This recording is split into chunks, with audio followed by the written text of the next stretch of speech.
Hello there everyone, in today's Let's Talk video we're going to discuss progression in Brighter Shores. This is still one of the game's most confusing and highly debated areas, and while there's already tons of guides and do this first videos out there, there's not much that breaks down how the game actually works, especially for new players who are still on the fence about it. So today that's exactly what we're going to do, and I invite everyone to also share your opinions here, so hopefully it will help out a lot of newcomers. In the very end, I'll also share some thoughts regarding my current concerns of the free-to-play model, so stick around if you want to hear that.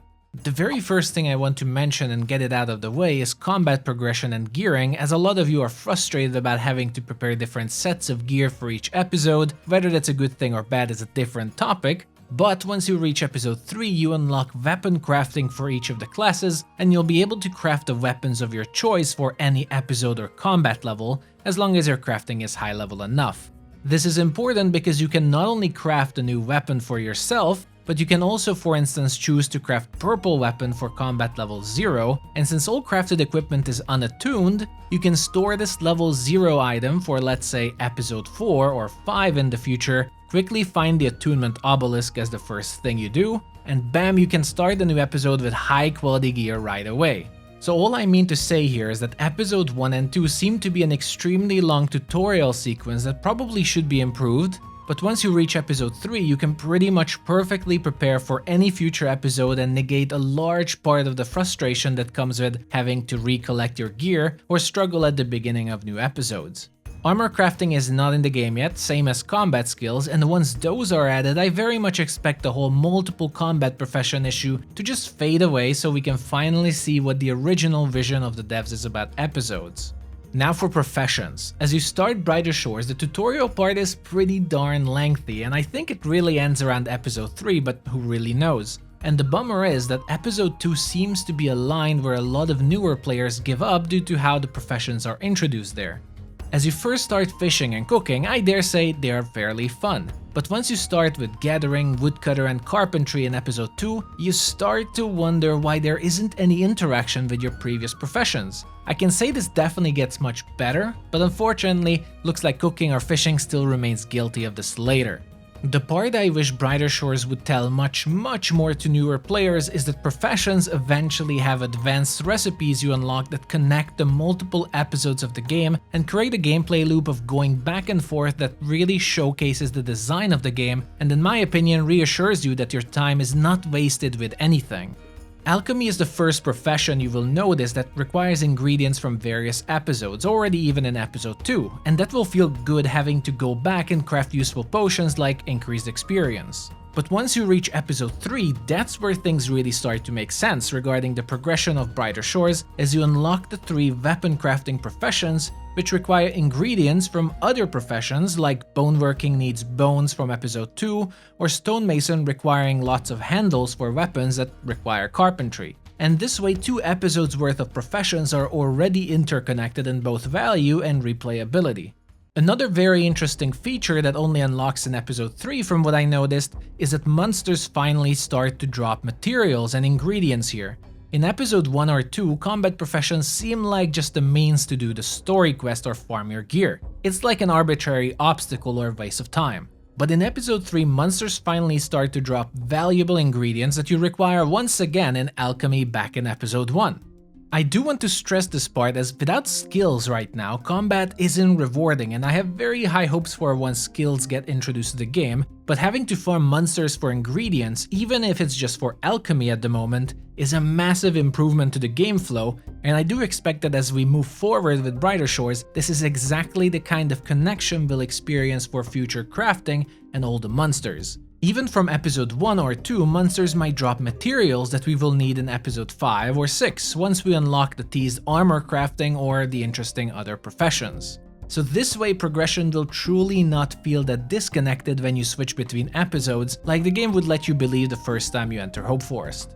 A quick tease here that I've also found that certain armor drops from monsters can also be part of a recipe to craft an epic armor piece, and while this looks like random at the moment, it also showcases how easy it is to make any part of the game feel valuable and encourage grinding your levels. With yesterday's dev blog, Andrew also teased that they really like the idea of adding boss monsters in the future that require multiple combat professions to be leveled up, and that's again a great idea how to make professions feel more interactive with each other.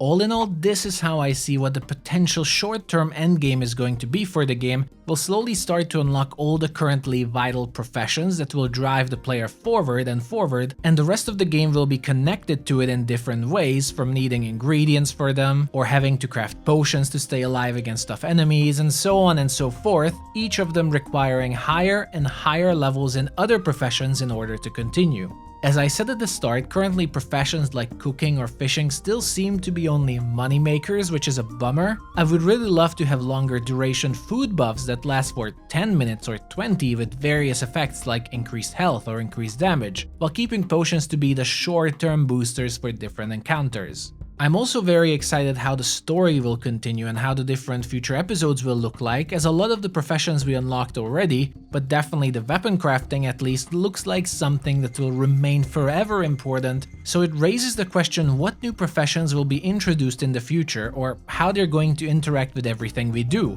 Will we have professions related to magic, for example? Also, does this mean the first 4 episodes will remain the hub of the whole game, or how will they introduce new core elements to building our characters further? I just really think it's exciting to wait where the game goes from here, as there are so many opportunities. Progression-wise, I think the episodic system makes sense. It might even be really good long term. I just want to see those additions they said made into the game, like having magic, different gameplay and combat and episodes, or something small to spice up the variety that you experience, and I think based on how addicted some players already are, the game will be just fine. Now, before the end of this video, I also want to share some thoughts regarding the free-to-play model, but let me preface this by saying that I know the game is in early access and no one really knows how the episodes will be released yet. Still, I think this is currently a potential bummer for many people. I spent the whole video discussing how the game really opens up by episode 3, and from what I also hear, episode 4, I'm just not there yet. And crafting becomes much more cross-episodic, professions get a little bit more involved with the minecart pushing or multi-action workbenches, and it feels great and fun. The problem is that with the 4 episodes available at the moment, as I see it, the free-to-play experience is extremely limited to the point that if you're not a premium member, your access gets limited right before the game would get fun and even start. I don't know what are the odds of a dev listening to this, but Andrew, if by any chance you're here, I think this is another point that's worth reviewing regarding the game's onboarding process, as some things are not just not explained or teased at all for new players to look forward to. In this case, a free-to-play player can't even access that content that they are supposed to look forward to. That's just my 2 cents about it. With that said, that is all for today's Let's Talk episode for Brighter Shores. Thank you for joining me, and I hope I was able to share some positive information about the game, but like I said, feel free to share your thoughts below. If you watched the whole video, do make sure to comment Cryonite so that I can thank you, like and subscribe for more Brighter Shores videos in the future, and enjoy the rest of your day. Bye bye.